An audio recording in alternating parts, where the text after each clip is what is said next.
Hi everybody, this is Daya from trainingbig.com. This time I'm gonna make another sculpturing tool. We call it rake tool, but this is kind of a combination of rake and loop tool. Here you can see kind of a loop, and in the meantime you have kind of a textured rake kind of a surface, and this is at the end of the tool. This tool is really useful when you're smoothing the surface of the oil clay sculptures, because oil clays are usually used to make higher detail sculptures, so you need fine-tuning tools to make it better. This time I'm gonna teach you how to make this kind of a customized rake tool, combination of rake and loop tool. I spent like not more than $1 or maybe $2 for whole tool, and this is strong. We'll see the use of this tool. This is one of the sculptures I'm working with right now. We'll see how this tool helps to smoothen the surface.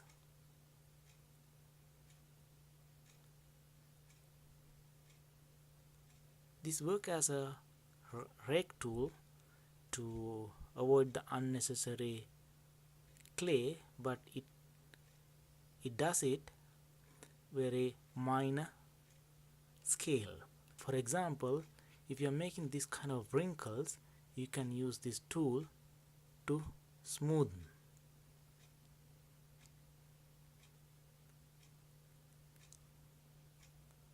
Because of this tiny teeth looking texture gives some kind of a smoothing effect. So this is how it's work.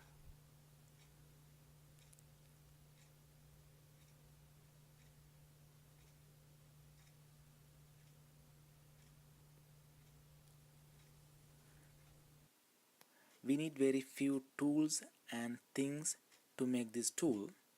First we need wire cutter, pointed plier. You can use any box cutter, and this is one of the important thing we're gonna use. This called Epoxy Putty. It comes as a different brand and different names, different qualities. I picked this one. You can find this kind of stuff any local hardware store.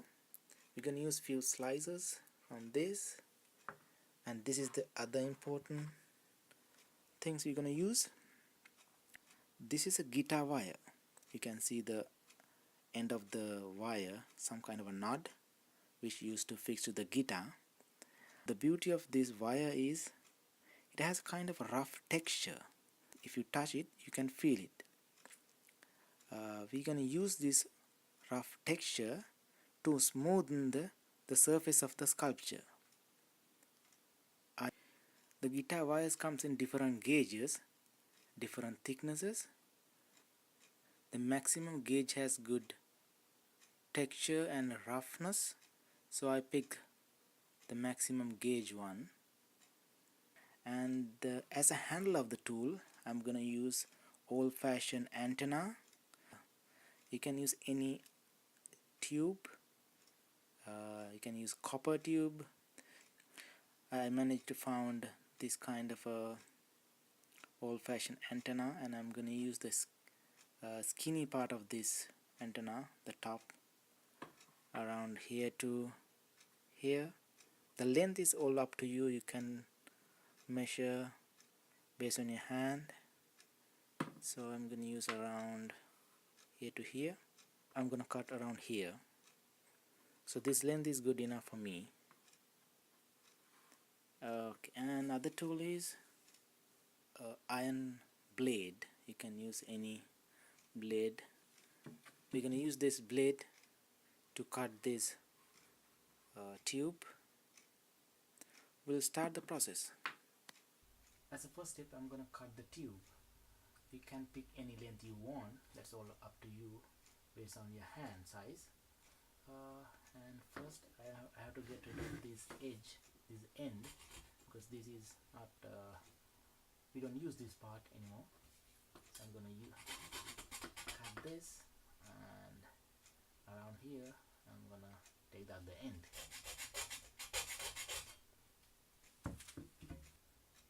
Okay, this is the one edge of the tube, and this is the other end. I'm comfortable enough with this length, so you can, okay, so let's move to next step. As I said in the beginning, this is kind of a loop tool and the rake tool combination. So right now what we have to do is make a loop using this wire. I'm gonna make two loops. One is little bigger and other is little smaller than the other one. Most of the time sculpturing tools has two ends, so in this case I'm using small and big loops at the ends. So you have to pick the length. So I'm okay with this length. Then I'm gonna cut around here. I'm gonna cut, and this is gonna be my big loop, and I'm gonna make another small tight loop for even smaller detail refining. Okay. I'm done with this wire. Okay, now we have two wires to make loops. We'll try this out. First, you have to put these two inside one of the end. See how nicely it fits. You can check it out how flexible it is. It's all up to you. You have more freedom to do whatever you want when you're making, once you reach to this level. And other end, I'm gonna big loop and put this inside both end, the extended edges. Okay, I'm almost done now. See, you got nice rake and loop combination tool. So next is final part. Let's move to final part. This is the epoxy putty, and it comes like rods, and this is how it's look in the front. It has two areas. When you're using it, we mix together, and you have to mix until it's become one color. We'll do that. I'm going to use a box cutter to make one slice.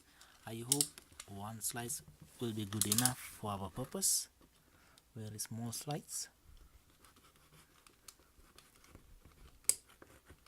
Like this.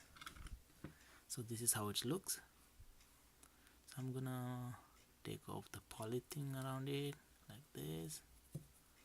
Okay, it has kind of a harsh smell, but anyway it's not that harsh. I'm gonna mix like this until it's become one color. It's getting little heat, which means epoxy putty works better. I think this portion is good enough for both ends. We're gonna permanently fix the loops into the tube. Okay, I think almost done. Now we're gonna use this epoxy putty, little bit adjustments. Now I'm gonna use to wrap up this epoxy putty. It's kind of a cement, pointed plier to seal the edges. You can take your time in this time because it takes 5 to 6 minutes to get hardened. So this is good enough time to fine tune the edges like this. Okay, this is good.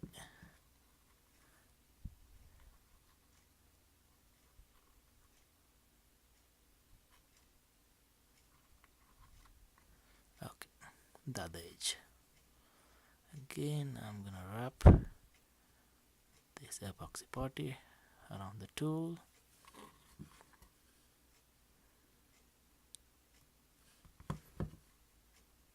This is the final outlook of the tool. Two ends with two loops, and it's perfectly fit to the stick. Now the advantage of using this kind of a old-fashioned aerial, we can extend and we can shrink. That's kind of a cool, it's kind of pretty cool thing. When you're using one side, you can shrink the other side, or if you're using both sides, you can extend and use as a little longer tool. So thank you for watching my training video.